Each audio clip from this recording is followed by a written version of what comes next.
Welcome. As you can see, we're outside today. The weather's really nice, a beautiful fall day.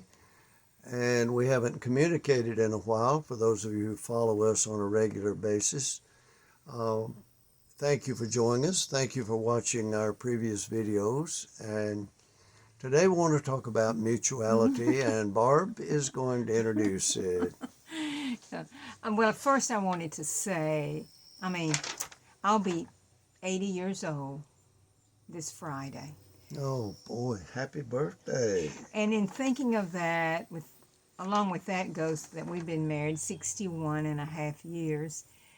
And here lately, it's just been, I don't know, the gratitude for where we are, what we have, it just overwhelms me, and I'm so grateful. But in saying that, you young marrieds, I know you want what we have. If you've been married 10 years, 20 years, 30 years, I hope you have, or you're working toward this. And I was telling Tom at lunch, there's no way we can really understand now, after 62 years almost, to look back and know what we worked on and what we did. We've tried to be honest in these videos and share some of them, but there's no way. I just pray that you want this. Well, wanting is the key. I mean, if you don't want it, then you're not going to work at it. And we've said it over and over again, a good, strong, loving marriage relationship takes work. Is work, and it's constant work.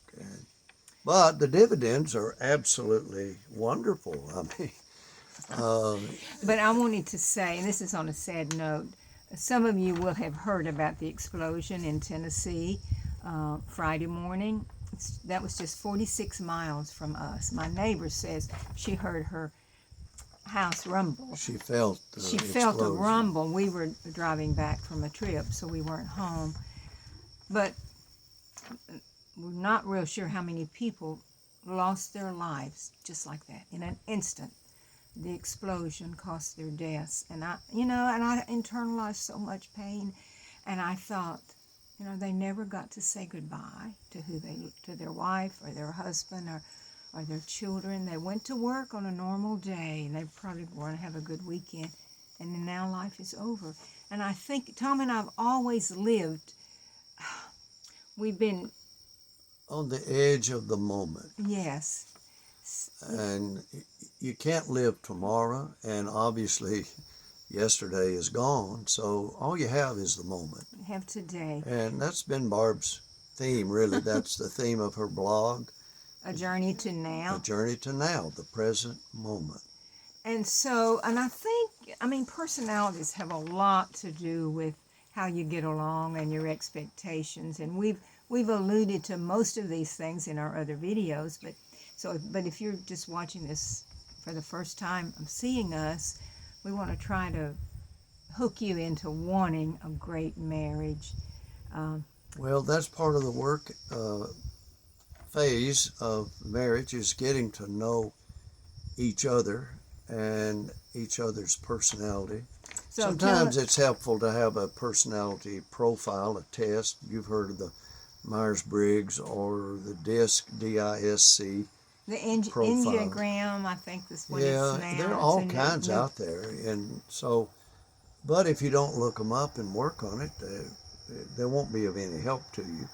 So tell us what this, I read last week that one psychologist said the number one secret for a good marriage is mutuality. Well, mutual means something shared. And Barb and I share life together. That's the way it's always been. Since the very first, actually, when we were dating, we shared our dreams and goals and hopes and all of that. But after we married, we continued to do that. And really what I think mutuality means is for me to take my experiences, my knowledge, my personality, all that I am, and give it to her for her benefit. And she does the same out of her personality and her experience and love for me. She gives herself to me for my benefit. So mutual means it goes both ways. We're both giving, both sharing. All the time, Yeah. usually. And that's what a mutual relationship is. Now, we could give you plenty of examples of a relationship that's not mutual, where it's one-sided, whether it's the wife who is dominant or the husband that's dominant over the wife. It's always his way or no way. And we've seen those, and usually those marriages don't last very long. And certainly, even if they do, they're not happy. And we want you to have a happy, fulfilled, longevity relationship. And that goes along with, we haven't talked about money in any of these videos, I don't think. But when you think about being mutual, sharing, you know, we have to think about money. How do we do money? Yeah, well, it's yours. Her money. I make it and she spends it. That's the way it works. I'm kidding. But we don't have two checkbooks. We have one. We never had two checkbooks. No. And we know when she spends something, she tells me. When I spend something, I tell her. And so it's mutual. We know how much money we have or don't have. And usually don't have. And yeah, whatever. So finances are very important in a marriage relationship. Being open and honest about it. Obviously, you want to have enough to provide for yourself, your family, and to invest and maybe save money for the future. But the trouble comes when a man or a woman spends lots of money and doesn't tell the other. And there are some people who have spending addictions. So any excess on anything needs to be addressed. And there are times, you may need a counselor, but money should be shared. And it should be, even your expenditures. Should be no secrets there. You plan on, we just purchased a new used car. We never bought a new car, but it's new to us. And we agreed on it, and we looked at it together, and we made a decision together. And so we're both happy with it. We don't feel like we made a mistake, either one of us. He said, he was talking with the salesman, and he said he'd about decided, no, maybe we shouldn't do this. And I'd ridden in the car, and we talked to, and I went in to see him, after several minutes, and I looked at him and I said, I think we should do this. So, and that's what she said. I feel good about this. And so once I had her confirmation, it was very easy for me to say, write it up. This is what we're going to do. So it was a shared and mutual decision. And that's how we live our life. And we want you to have at least a reminder from us that that's a secret, really. One of the secrets to a joyful, happy relationship. No secrets. Well, if a psychologist, and I don't know if there's a book on that or not, that mutuality is the number one secret for marriage. We could have given you lots of secrets. What would be our number one secret? I don't know if we could think of that right now. It's a secret. I'm not sure we could think of it right now. But if you think about it, it's being together, body, soul, and spirit, sort of. You're just together. there are times you're going to get mad. We did one on conflict, and we've always said,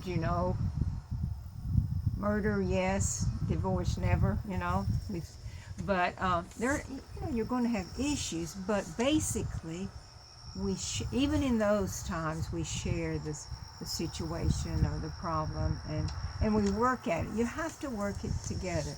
And as he says, we've said before, work. And there's so many resources.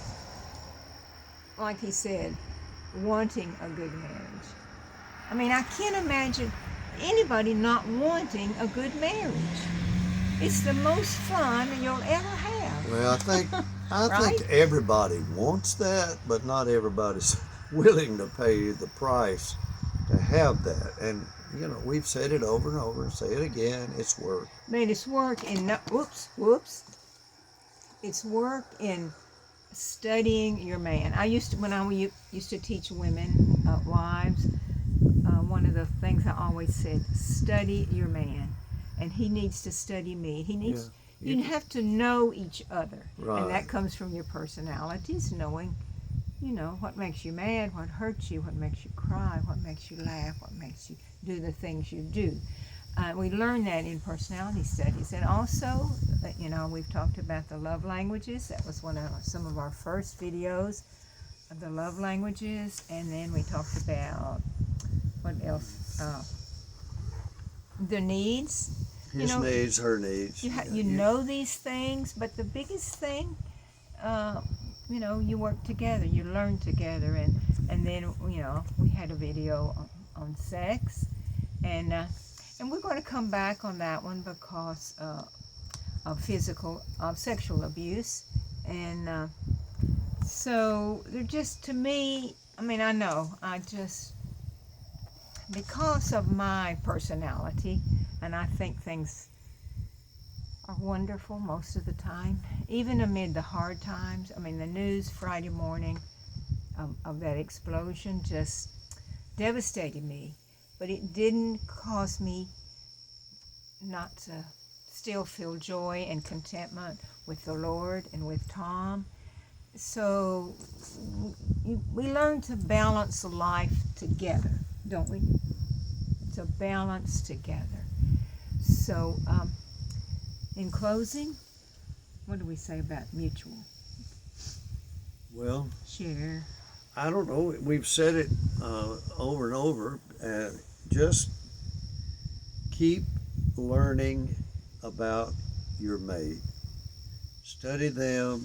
Know their needs, their joys, their hurts, all of that. And my responsibility is to know her and to give myself to her to help wherever she needs help, you know, and she does the same for me. That's mutual. And so my needs are met, her needs are met. I encourage her, she encourages me, and so life is good. I mean, that's how it's supposed to work. No, and it's not perfect, and you know No, that. I mean, goodness, we're not perfect people, but you know, as you get older, you realize some things are not worth fighting over, and not worth having a strong opinion about. So you can say, "Well, I was right and you were wrong." All And, that does is just make you sleep on the couch. That's all. but the bottom line is, you work through those things for 10, 20, 30, 40, 50 years, and then when you've been married 60 years, I can't describe the peace and the contentment and the joy Well, if you can't describe it, let's leave it right there. of loving this man. It has been a most wonderful, wonderful journey. For both of us. And we hope the best for you.